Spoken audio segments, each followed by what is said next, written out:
Thank you. Good afternoon. My name's Eric Swalwell. I represent a congressional district in the San Francisco Bay Area. We are most proud because Rachel Maddow grew up in our congressional district. But thank you to the Register for hosting this, because the Register, like so many newspapers across America, are not the enemy of the American people. They are the voice of the American people, and we must make sure that is true here and true everywhere. And I came here today on this soapbox to tell you I have hope for Iowa and I have hope for America. And here's why. Right now, today, there's only one Democratic member of Congress in Iowa, Dave Loebsack. We must protect Dave Loebsack, but we can sweep this state and elect Cindy Axne to Congress. We can elect Abby Finkenauer in Eastern Iowa. And yes, Iowa, we can beat Steve King, and it's not anyone but King, it's J.D. Sultan. Everything that I learned about hard work and civic engagement started right here in Iowa. My dad was a police officer in Algona. My mom worked very hard to raise us boys. She had wedding cakes that she made in the kitchen, dollhouses that she made in the garage, and ran a very large unlicensed daycare facility. We had kids like running around everywhere. But when my dad would bring that police car home every day, I would say to him, "Dad, I want to be a cop just like you." And he would say the same thing to me each time. "Son, it doesn't work that way."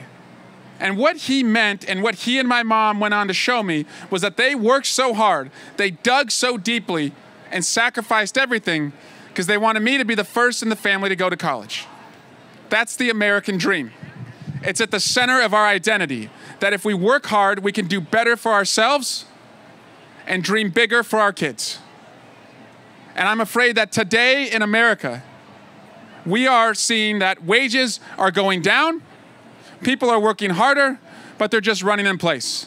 Folks, it's the Trump slump. And we need to get out of the Trump slump. We need to re-find our confidence in America and make sure that hard work adds up to something. A 19-year-old asked me recently, and when I visited her community college, I'm leading a group in Congress called Future Forum. It's our youngest members of Congress going across America to reach out to the next generation of Americans. And we have the Polk County Young Democrats here today. Give it up for the Polk County Young Democrats. But this 19-year-old, she asked me a question, and it put me on my heels. She said, "Congressman, after the inauguration, I went to the Women's March." How many of you went to the Women's March? She said, "Congressman, after the Muslim ban, I went to my airport. And after my health care was at risk of being taken away, I went to my first town hall." And then she looked me in the eye and she said, "Congressman, be real with me. Does any of that really make a difference?" Iowa, we have to show that young woman that when we move her feet from the town square to the town hall and we march on the ballot boxes for health care guarantees, for investments and modernizing our schools and cleaning up the corruption in Washington, D.C., we can make all the difference in the world.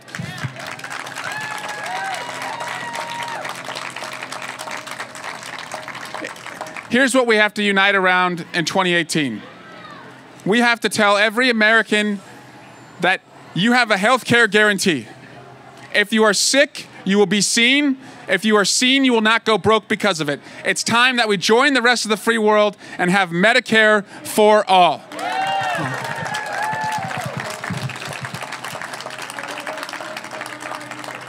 We have to invest in our kids because they are the future, and if we unleash their potential, they are capable of anything.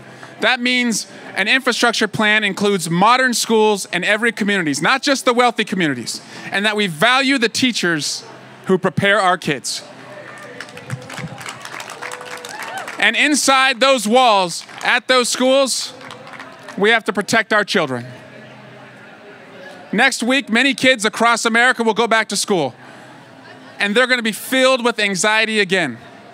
When a book drops, when the fire alarm goes off, they're filled with fear. Our children have a right to learn. They have a right to go home.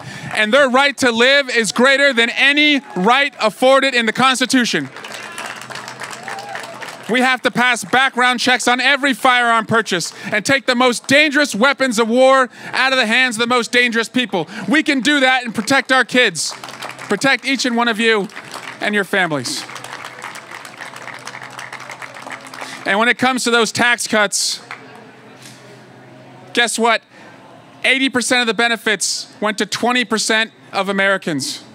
So everyone on the top floor of every building, they're reaping the benefits while everyone else on every other floor works just as hard and they get nothing.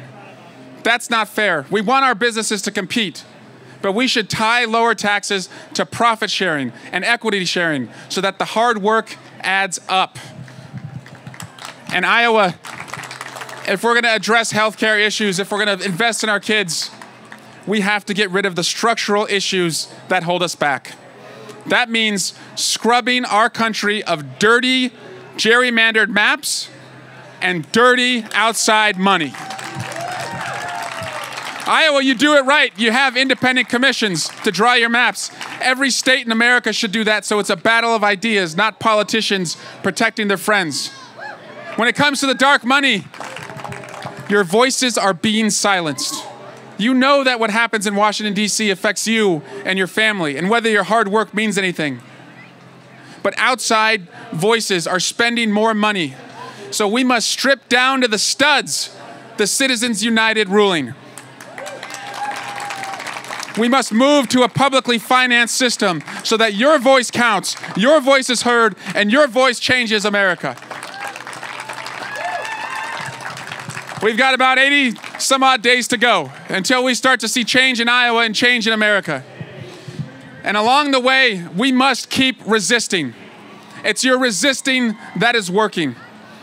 If the president tries to put a wall on our southern border, we must resist. But it's the walls that we can't see that are just as harmful. If he tries to put a wall between a woman and her right to make her own health care decisions, Iowa, we must resist. If the president tries to put a wall between your family's right to drink clean water and breathe clean air, we must resist. If he tries to put a wall between a mom carrying her beautiful baby and a community that wants to welcome them, we must resist.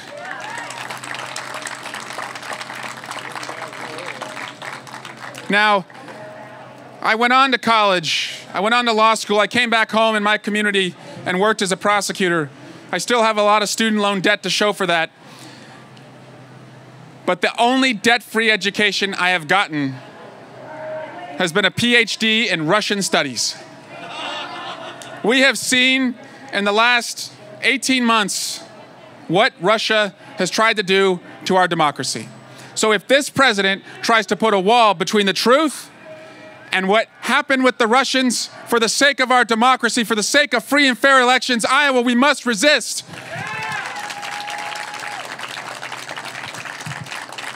You know, I thought for a long time that the Russians sought to help Donald Trump because they wanted something transactionally out of it. Then I came to realize they actually don't think they're going to get anything out of Donald Trump. Vladimir Putin knows that this president could not organize a 2-car funeral. The reason they attacked us, the reason they sought to help Donald Trump, was because they wanted to attack the idea of America. The idea that no matter who you are, what means you come from, who you worship, that you can become anything. And if that is true here, that can be true anywhere, including Moscow. And the best way to make sure that does not go to Russia is to beat it at its origin and turn us against each other. So I wrote legislation after the attacks, modeled on the September 11th commission, to have an independent commission to tell you what happened and to make sure our leaders put in place reforms so that our democracy was never attacked again. Every Democrat is on board with that. Only 2 Republicans have joined me. Do you think David Young is on that bill? He's not. Do you think that Steve King is on that bill? He's not. Do you think that Rod Blum and Dubuque is on that bill? He's not. Should they be on that bill for the sake of our democracy? So here's what we're going to do. I'm going to do all I can to work to change their minds. But I'm realistic.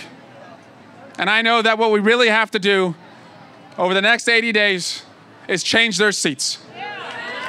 Change 23 seats across America. And show that 19-year-old that in America, it's always when we show up and participate that change comes. Iowa, are we ready for that? Franklin Roosevelt in 1941 told every man, woman, and child they should be guaranteed 4 freedoms. Each of them have been under attack by this wrecking ball president. The freedom of speech. We know how he feels about the news. Franklin Roosevelt said every man, woman, and child should have a freedom of worship. We have a Muslim ban in place in our country. Every man, woman, and child should have the freedom from fear. And you're told every day that it's the immigrant who came here looking for hope who is the source of your problems. And he said that you should have a freedom from want, that your hard work should mean something, and no one, no senior, no American should ever live in poverty. Tax cuts going to the wealthy, Social Security and Medicare under attack. We must work to restore those 4 freedoms. But Iowa, here's what we should do. We should be so bold, so courageous that we add a 5th freedom. A uniquely American freedom, the freedom to dream. The dream that my parents dreamed for me in that Algona, Iowa driveway. The dream that every family across this state dreams for their kids. That if you work hard, it adds up to something. That if you're free to learn, you're free to dream. If you're free from discrimination, you're free to dream. If our kids are free from fear in their classrooms and violence, they're free to dream. And if you're free to work, you're free to dream. We can do that in Iowa with our congressional candidates. We can do that by electing Fred Hubbell as governor. I still believe in that America. I know you believe in it too. That's why you're here. Let's make sure it's always true and work together all the way to November. Thank you so much.